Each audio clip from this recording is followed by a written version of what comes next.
Welcome back, everyone, to the Deep Dive. Today we are going to be tackling something pretty fascinating.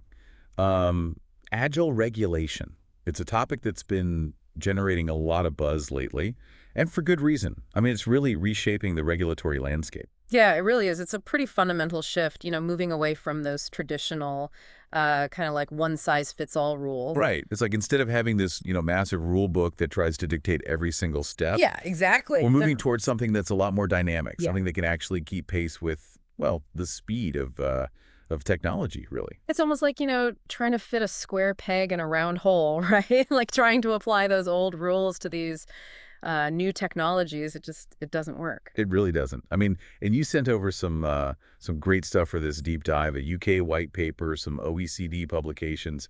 There's even a story in there about a programmer who bought a pizza with Bitcoin back in 2010. Oh, yeah, that's a classic. Which, I mean, who knew that a simple pizza order could end up being worth billions, right? Right. Talk about an expensive pizza. It, Yeah. it really highlights, though, why we need this new approach, why agile regulation is so important. Absolutely. Okay, so let's break this down. What exactly is agile regulation? I mean, how is it different from the way things have always been done? Well, I think the core idea is pretty simple. It's about focusing on the outcomes, the results we want to achieve, rather than getting bogged down in dictating every single step of the process. So it's less about the how and more about the what. Yeah, exactly. It's like instead of telling financial firms, okay, here are the 57 steps you must take to prevent fraud, agile regulation might say, hey, you need to reduce fraud by, say, 20%. Oh, I see, I see. So it's about giving businesses the flexibility to figure out the how, as long as they achieve the desired what. Exactly. And, this allows them to innovate, to come up with solutions that are tailored to their specific circumstances. I can see how that could be really powerful. But, I can't help but think, doesn't that doesn't that also create some risks? I mean, if you're not spelling out every single rule, doesn't that open the door for inconsistencies, maybe even well, some bad actors taking advantage of those gray areas? Sure, sure, that's a valid concern. And that's where the concept of de facto co-regulation comes De in. facto co-regulation. Yeah. So agile regulation kind of puts more responsibility on businesses to design and prove that their compliance processes are actually effective.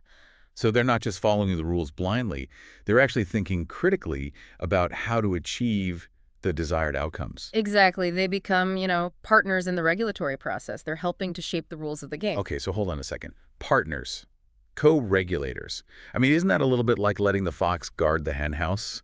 Are we really comfortable giving companies that much influence over regulations? I mean, regulations that are supposed to protect consumers and ensure market stability? Well, it's all about striking the right balance, isn't it? And transparency is absolutely key here. Agile regulation, it works best when there's a high level of trust and collaboration between regulators and businesses. So it's not just about letting businesses do whatever they want. It's about creating a system where they're held accountable, where they have to demonstrate that they're not just meeting, the letter of the law, but also the spirit of it. Right. They need to show that they're acting responsibly, ethically, that they're putting the interests of their customers and the market as a whole ahead of just pure profit. Okay, so it sounds like agile regulation is it's a real balancing act, Yeah. giving businesses the flexibility to innovate while also holding them accountable. It's fascinating, but I have to imagine that this shift requires a pretty massive change in mindset, both for businesses and regulators. Oh, absolutely. I mean, it's a real paradigm shift, moving away from a purely adversarial relationship to one that's more collaborative, more, well, I guess you could say more like a partnership. And what about the regulators themselves? I mean, how does this change their role? Well, they have to become more, I guess you could say, more comfortable with letting go of some control. They become less like rule enforcers and more like coaches or facilitators. They're still providing guidance and oversight, but they're also allowing businesses to, find their own path to compliance. So it's like shifting from, I don't know, like a referee who calls every foul to a coach who mentors the players to play a better game overall. It sounds like a whole new way of approaching regulation. It really is, and to really understand the possibilities, I think it helps to look at a real world example. And a great illustration of this is the UK consumer duty. Okay, the UK consumer duty. Tell me more about that. How does Yeah. that embody this this outcome-focused approach? So instead of, dictating every single detail of how companies should protect consumers, the UK Consumer Duty sets these broad principles, requiring firms to ensure fair value, transparency, and consumer empowerment. So it's more about setting the goalposts, like, hey, treat your customers fairly, and then letting companies figure out the plays to get there. Exactly. And this has huge implications for how businesses approach compliance. We're talking about a fundamental change in the role of compliance within organizations. Yeah. It sounds like we're on the verge of a compliance revolution. Yeah. But, what does that actually look like in practice? How are companies adapting to this new world of agile regulation? Well, I think one of the most significant changes is the growing importance of data. Businesses need to be able to collect, analyze, and interpret data to demonstrate that they're achieving those desired outcomes. So it's not just about following the rules, it's about proving that you're actually achieving the intended results. Yeah. Precisely, and this requires a new set of skills for compliance professionals. They need to be not just legal experts, but also data analysts, strategic thinkers. It's fascinating. So it seems like agile regulation is pushing compliance professionals to become, well, more well-rounded, Yeah. more adaptable. But I imagine it's also creating a lot of challenges for companies who are trying to figure out how to navigate this new landscape. Oh, definitely. The transition to agile regulation, it's not without its growing pains, but the potential benefits are significant, and we're already seeing some really interesting innovations emerging as companies adapt. Speaking of innovations, I remember you mentioning Formula One racing as an analogy for agile regulation. Can you elaborate on that a little bit? Sure. So imagine if the FIA, the governing body of Formula One, they decided to ditch their 177-page rule book, and they just told team, hey, build the fastest, safest car you can, Yeah. focusing solely on the outcomes. Okay, so I'm picturing some pretty wild designs hitting the track, maybe even a few more crashes than usual. But wouldn't that be incredibly dangerous? It certainly could be, but imagine the level of innovation it would unleash. Instead of rigidly adhering to these prescriptive rules, engineers would be free to experiment, to push the boundaries of what's possible, both in terms of speed and safety. So it's about finding the right balance between, unleashing the creativity and innovation while still ensuring safety and accountability. Exactly. And that's really the heart of agile regulation. It's about creating a system that encourages innovation while still, protecting consumers and ensuring market integrity. This has been incredibly insightful so far. We've covered a lot of ground, but there's still so much more to explore. What are some of the specific opportunities and challenges that agile regulation presents? I'm curious to hear more about how businesses are adapting and what the future holds for this new approach. Yeah, let's dive into that next. There's a lot to unpack when it comes to the real world implications of agile regulation. So yeah, let's get into some of those opportunities and challenges that come with agile regulation. Okay, I'm ready. We were just talking about how agile regulation really needs this data-driven approach to compliance. Yeah. So what are like some of the practical implications for businesses? Like, what does this actually look like for them? Well, I think first and foremost, it requires companies to really rethink how they think about compliance. It's not just a box checking exercise anymore. It's about building a culture of compliance, something that's woven into the fabric of the business itself. So it's less about having like a separate compliance department, Right. and more about like embedding compliance into I guess you could say the DNA of the organization. Exactly. Exactly. It's compliance in everything we do, not just compliance as a department. I like that. And that means that compliance professionals, they need to become, trusted advisors. They need to work closely with other teams to identify potential risks and to develop solutions that are both compliant with regulations, but also, align with business objectives. Okay, that makes a lot of sense. Yeah. But how do you actually do that? Like, how do you actually foster that kind of collaborative culture? It seems like a pretty tall order. It all starts with leadership. Right. If the top executives are truly committed to agile regulation and they really see compliance as a strategic advantage, then that message is gonna cascade down throughout the whole organization. And it also requires, empowering those compliance professionals to be proactive, to be engaged, Hmm. not just reactive rule enforcers. Yeah, I see what you mean. So it's about shifting that perception of compliance from like a necessary evil Right. to something that actually adds value to the business. Precisely, and to do that effectively, I think companies really need to invest in the right tools and technologies, and this is where we start talking about what we call RegTech. RegTech. Okay, so Yeah. what is RegTech exactly? Yeah. So RegTech, it refers to the use of technology to streamline and enhance compliance processes. Think sophisticated software platforms that can help companies track regulations, manage risks, automate tasks, and generate reports to demonstrate that they're compliant. So it's like having I don't know, like a digital assistant for compliance, Yeah, kind of. helping companies stay organized and on top of all those ever-changing obligations. Yeah. Which, I mean, that sounds incredibly valuable in a world where regulations are just becoming, more complex Right. and more fluid all the time. Yeah, it really is a game changer for a lot of companies. And these reg tech platforms are becoming increasingly sophisticated. They're incorporating technologies like artificial intelligence and machine learning to analyze vast amounts of data and to identify patterns that might otherwise be missed. Wow, that's impressive. But I can't help but wonder, what are some of the potential pitfalls of relying so heavily on technology for compliance?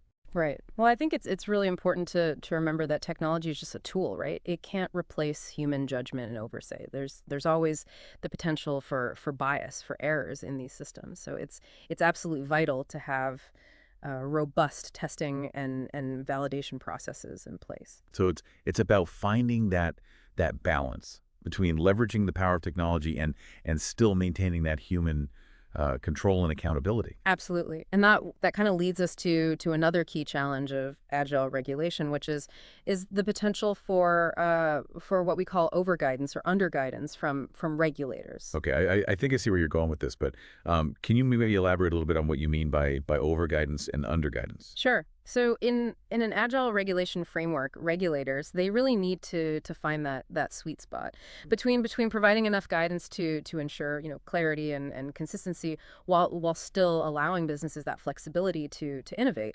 Yeah. And to tailor their solutions to their specific needs. So it's like giving them a compass and a destination, but not necessarily a turn-by-turn roadmap.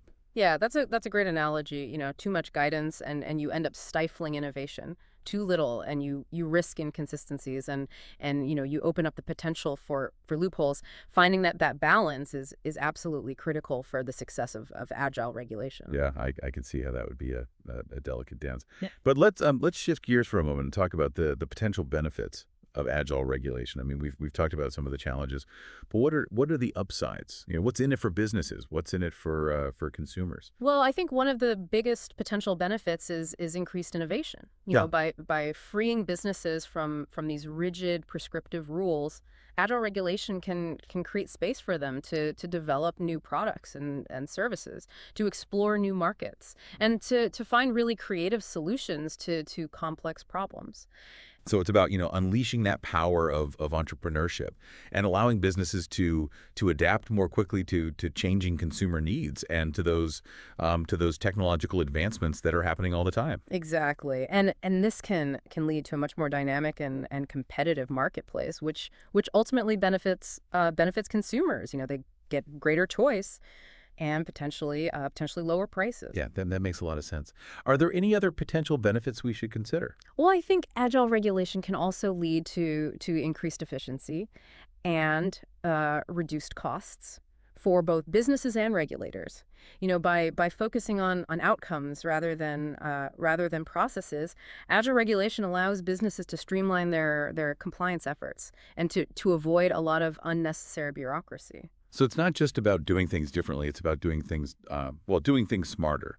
Exactly. And this can free up resources for businesses to invest in innovation and in growth rather than, spending all that time and money on compliance activities that don't necessarily add a lot of value. Yeah, that sounds like a win-win for everyone involved. But let's get real for a moment. I mean, is agile regulation really a viable solution for all industries, or are there certain sectors where it's more likely to succeed? That's a great question. While agile regulation has its roots in the financial sector, its principles they can be applied to a wide range of industries, and in fact, we're already starting to see it being adopted in areas like healthcare and energy Mhm. and even transportation. Really? Can you give me an example of how agile regulation might work in, say, the healthcare industry? Sure. So imagine a world where instead of rigidly defining, exactly how patient data can be shared, the regulations focused on the outcome of ensuring patient privacy and data security. This could allow healthcare providers to leverage new technologies like, AI and machine learning to improve patient care while still, safeguarding that sensitive information. Okay, so it's about setting that overarching goal, Hmm. protect patient data, Right. and then allowing healthcare providers the flexibility to find the best ways to achieve that goal within their specific context. Exactly, and this could lead to faster innovation and potentially even better outcomes for patients. Imagine AI powered diagnostic tools that can analyze patient data to identify diseases earlier and more accurately. Wow, that sounds incredibly promising. But I imagine there are also some unique challenges in applying agile regulation to such a complex and sensitive industry like healthcare. Oh, of course, the stakes are incredibly high when it comes to patient safety and data privacy. But I really think the potential benefits of agile regulation in healthcare just they're too great to ignore.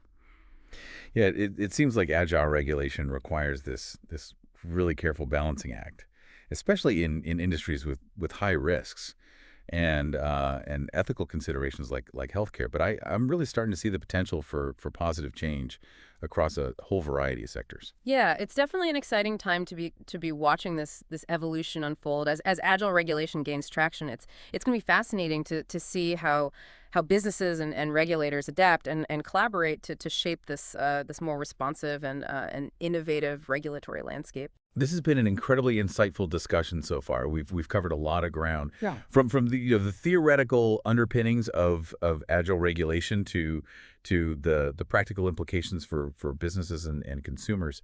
I'm curious to hear more about what the future holds for this approach and how companies are navigating this new world of compliance. Yeah, well, I think that brings us to a pretty critical question. What are some of the key ingredients for making agile regulation work effectively? And what does this mean for the future of compliance? Hmm. Yeah, so what makes agile regulation work? Well, I think a really crucial factor is having everyone on the same page. Regulators and businesses, they need to have this shared understanding about the outcomes they want to achieve. What does success actually look like? Yeah, it's like, setting off on a road trip together. Mhm. Gotta agree on where you're going before you start arguing about the best route to get there. Exactly. And that means, open communication all the time. This isn't something you just, set up and forget about. Regulators and businesses, they need to keep talking, sharing information, giving each other feedback, figuring out the best practices together. So less top-down orders and more like, a true partnership working together. Exactly. And you know what that leads to? Trust. Businesses need to know that regulators are going to be fair and reasonable about what they expect. And regulators need to know that businesses are acting in good faith and really, truly trying to achieve those outcomes. Makes sense. It sounds like agile regulation, it's really built on this foundation of respect and collaboration. Absolutely. And that brings us to another big thing, data. I mean, agile regulation really relies on data to track progress, measure those outcomes, and figure out, where we can do better. So it's not just about setting goals, right? Mhm. You have to have the systems in place to actually monitor progress and show that those goals are being met. Precisely. Businesses have got to be able to collect, analyze, interpret all that data to show that they're not just complying with the rules, Yeah. but that they're actually achieving what those regulations are aiming for. Yeah, that sounds like a pretty big challenge. Mm. Are there any, specific tools or technologies that companies are using to manage this whole, data-driven approach to compliance? Well, we talked about RegTech earlier, and this is where it really comes in. These platforms, they can help companies keep track of all those regulations, manage risks, automate tasks, and generate reports to, demonstrate compliance. They can even spot patterns and trends that might, point to potential Just problems. like having this real-time dashboard for compliance, right? Yeah. Giving you these insights that would be, really tough or even impossible to figure out manually. Exactly. And those RegTech platforms, they're getting more advanced all the time. They're incorporating AI and machine learning, to analyze mountains of data and really pinpoint potential risks and opportunities. It's incredible how technology is really making this whole thing possible. It really is playing a huge role in enabling agile regulation. But, at the end of the day, it's still just a tool. It can't replace human judgment and oversight. It's all about finding the balance between that power of technology and, keeping humans in control, making sure we're accountable. That's a really important point. So looking ahead, what do you think? Is agile regulation here to stay, or is it just, a passing trend? I think it's definitely here to stay. The pace of technology is only going to get faster, right? And those old school rule-based regulations, they just can't keep up. We need something that's more flexible and adaptive. Agile regulation, that's the path forward. It sounds like we're on the brink of a major shift in how we govern this ever-changing tech landscape. It's exciting and maybe a little bit nerve-wracking all at the same time. It's a time of huge change and opportunity for sure. And it'll be interesting to see how businesses and regulators work together, keep innovating to create a regulatory environment that encourages progress but keeps things responsible too. Well, everyone, that wraps up our deep dive into agile regulation. We've covered so much ground today. It's been a pleasure. And, it's a topic that's evolving all the time. So keep learning, keep asking questions. After all, this is about creating a future where innovation and regulation, they can work together and we all benefit. That's it for us this time. Until next time, stay curious.